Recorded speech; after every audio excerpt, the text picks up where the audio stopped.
झालीच पाहिजे। रुबल अग्रवाल यांची हकालपट्टी झालीच पाहिजे। हम सब एक है। कोण म्हणे देणार नाही, घेतल्याशिवाय राहणार नाही। कोण म्हणे देणार नाही, घेतल्याशिवाय राहणार नाही। 4 डिसेंबर अंगणवाडी संप, 4 डिसेंबर अंगणवाडी संप, हम सब एक है। हम सब एक है। कोण म्हणे देणार नाही, घेतल्याशिवाय राहणार नाही। गिरीश नको वेतन नव्हे, मानधन नको वेतन नव्हे, गिरीश महाजन मुर्दाबाद। मुर्दाबाद मुर्दाबाद, अंगणवाडी कर्मचाऱ्यांच्या विरुद्ध वागणारा गिरीश महाजन मुर्दाबाद। मुर्दाबाद मुर्दाबाद, गिरीश महाजन मुर्दाबाद। मुर्दाबाद मुर्दाबाद, गिरीश महाजन लंबाबाद। गिरीश महाजन लंबाबाद। हम सब एक है। हम सब एक है। रुबल अग्रवाल मुर्दाबाद। मुर्दाबाद मुर्दाबाद, रुबल अग्रवाल मुर्दाबाद। मुर्दाबाद मुर्दाबाद, अंगणवाडी कर्मचाऱ्यांना दराशाही करणारा रुबल अग्रवाल मुर्दाबाद। मुर्दाबाद मुर्दाबाद, रुबल अग्रवालाची हकालपट्टी, झालीच पाहिजे। आयुक्त रुबल अग्रवालांची हकालपट्टी, झालीच पाहिजे। आयुक्त रुबल अग्रवालांची हकालपट्टी। झालीच पाहिजे। गिरीश महाजन मुर्दाबाद। मुर्दाबाद मुर्दाबाद, गिरीश महाजनाचा धिक्कार असो। 4 डिसेंबर पासून संप सुरू आहे। आम्ही वेगवेगळे आंदोलन करतायत। आमचं 15 डिसेंबरला नागपूरला महामोर्चा झाला, त्याच पद्धतीने 18 डिसेंबरला देखील आमचा मोठा विराट असा मोर्चा निघाला, परंतु शासनाने कुठल्याही प्रकारची दखल घेतली नाही।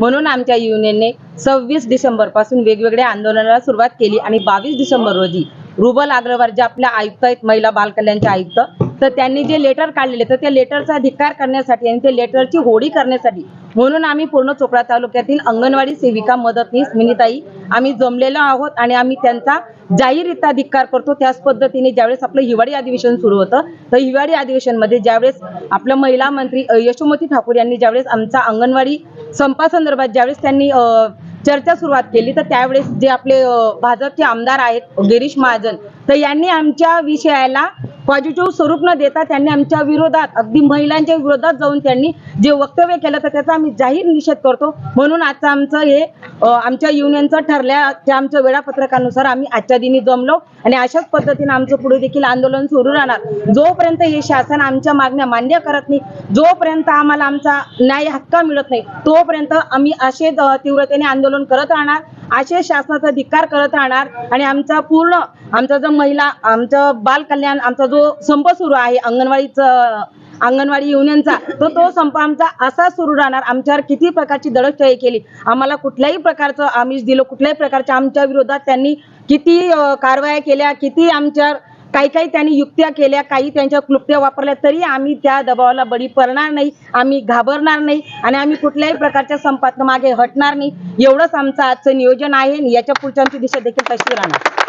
4 डिसेंबर पासून आमच्या भगिनी अंगणवाडी सेविका सगळ्या पूर्ण महाराष्ट्रातून संपावर उतरलेल्या आहेत, त्या आमच्या मागण्यांसाठी आणि हक्कासाठी। परंतु आमच्या मागण्यांना कोणी दाद देत नाही, म्हणून आम्ही अजूनही कामावर हजर होणार झालेले नाहीत आणि पर्यायी व्यवस्था शासन करायच्या विचारात आहे, पण आम्ही ती पण गाव पातळीवर होऊ देणार नाहीत, कारण आमच्या मागण्या हक्काच्या आहेत आणि चाब्या मागितल्या तरी आम्ही सगळ्या भगिनी देणार नाहीत। हा आमचा निर्णय झालेला आहे। आमच्या मागण्यांचा विचार केल्याशिवाय आम्ही कोणतीच सरकारला दाद देणार नाहीत, हा आमचा पूर्ण निर्धार झालेला आहे।